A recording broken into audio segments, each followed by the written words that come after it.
everyone. We're about to change the upper radiator hose on the 2008 Infiniti G37S coupe.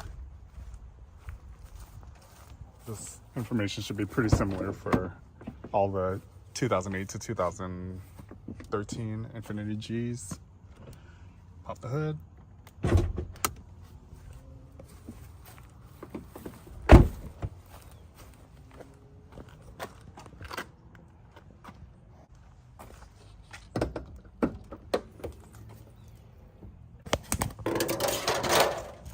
And we will drain the coolant. I'm going to get maybe half a gallon out. So if you look under here, let's see if I can show you. There's a little nozzle down there. Can't see it. There's a little nozzle down there that you put a Phillips screwdriver in, and you can undo it. So we're gonna go under the car.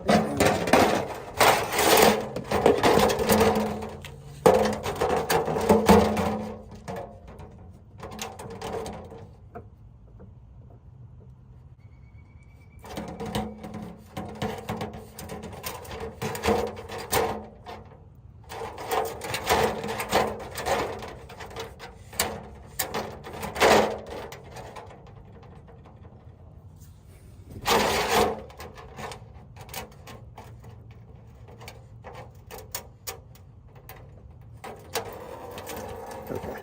I don't want to undo it all the way. We just want to drain out about half a gallon. Okay, while it's dripping down there onto that pan, let's go ahead and open this cap. It'll make it go a little faster.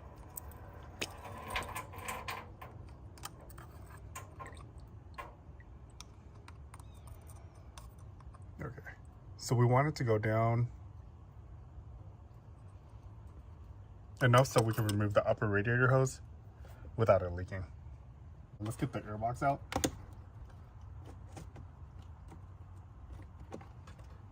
Okay. Press this tab to remove the mass airflow sensor.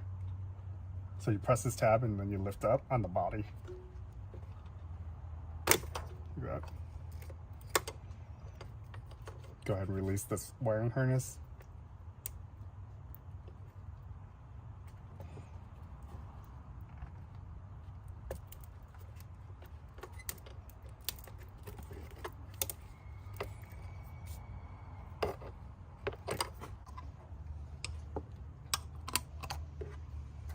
Okay. 10mm bolt. Okay, so it sounds like it's dripping a lot now. That's probably enough. So I'm gonna go ahead and tighten the screw. Stop it from draining.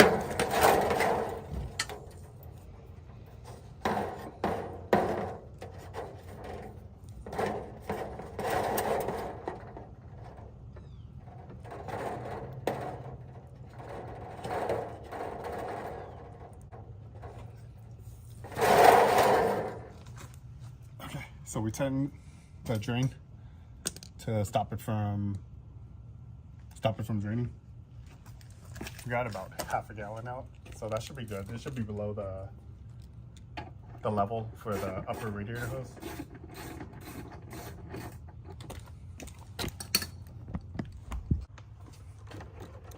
Remove the air box. 8mm.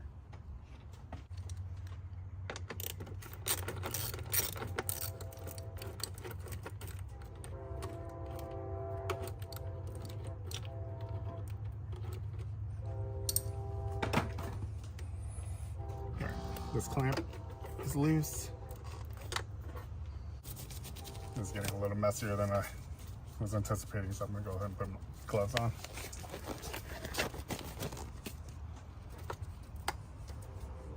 Oh, mosquitoes out here in Florida. All right, so this should have 2 pins on the bottom as well, just like the passenger, or just like the driver's side. So we pop this straight up. There we go. You can hear it pop, and then this, slide this off, and this lifts right up.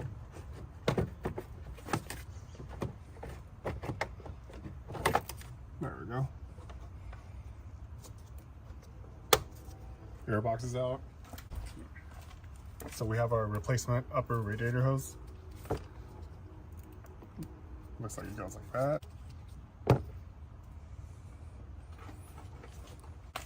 Alright, I have some needle nose pliers. These have an angle on them. Makes it a little easier. Go ahead and grab this clamp. There it goes. And then slide it off. Keep going.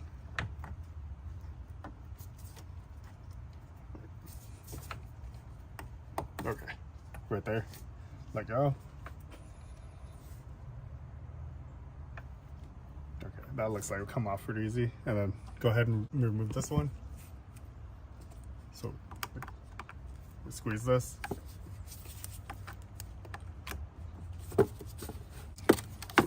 I need to reach up a little higher. Okay.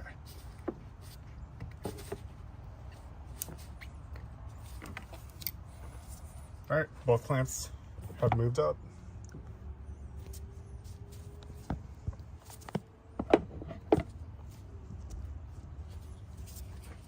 Let's remove the upper.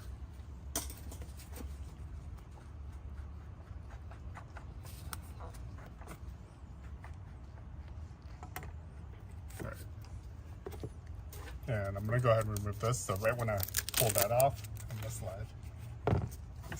Let's see how much fluid comes out.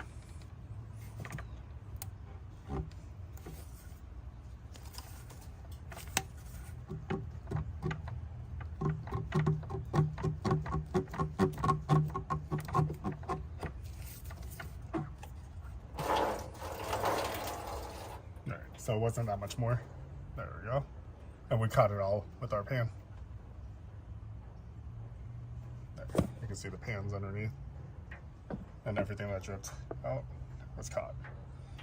Okay, so let's go ahead and transfer this clamp over to, I should have bought new clamps, but they didn't have the correct clamps. They had the worm drive clamps, and I don't like using worm drive clamps. So we'll take this, transfer it over.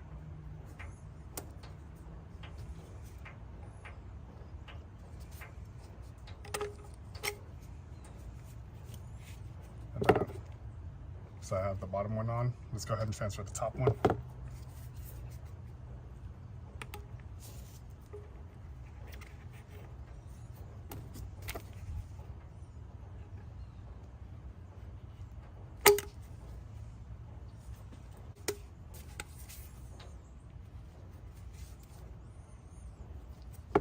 All right, let's go ahead and reinstall the lower one first.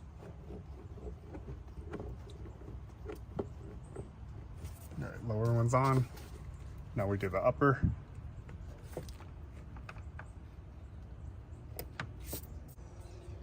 That should be okay. Let's go ahead and move this clamp up.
mass overflow sensor, plug it back in. Make sure it clicks. 10mm bolt.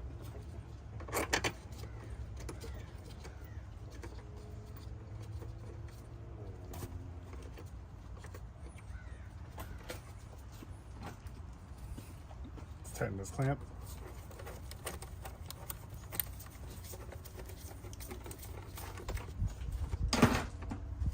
So this is the 8mm clamp.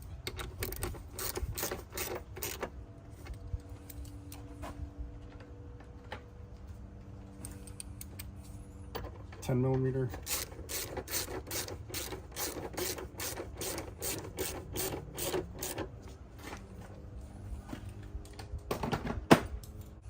Put the air filter back in.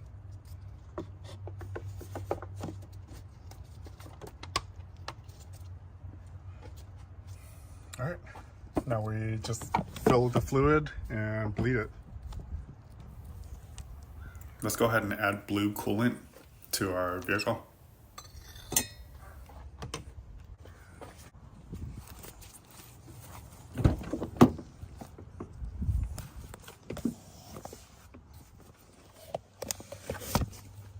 Press the brake.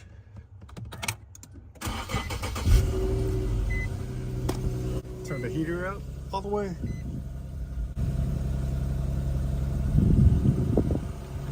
$90.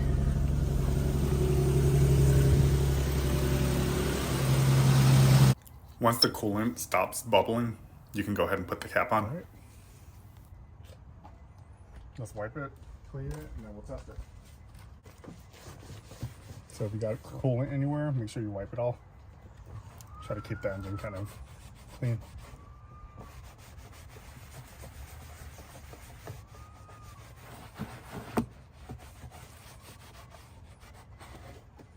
I'm just going to use quick detailer, McGuire's quick detailer, and clean the engine a little bit.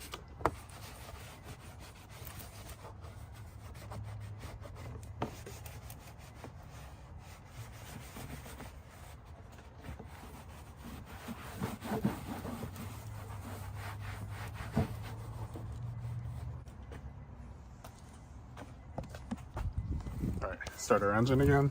This time we want it to idle for a while.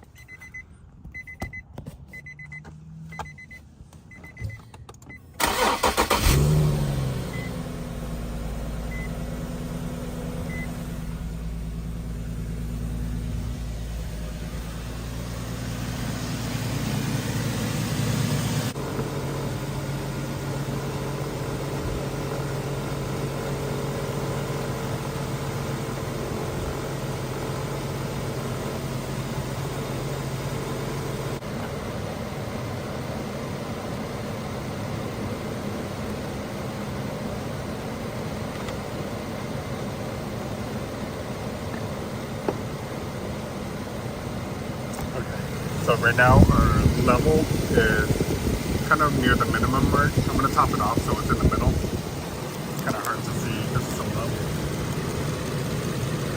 But you can see it right there. But you see how low it is? It's below. It's like right by the minimum mark. So I'm going to go ahead and top it off. I'm not going to max yet. I want to go to in between max and minimum.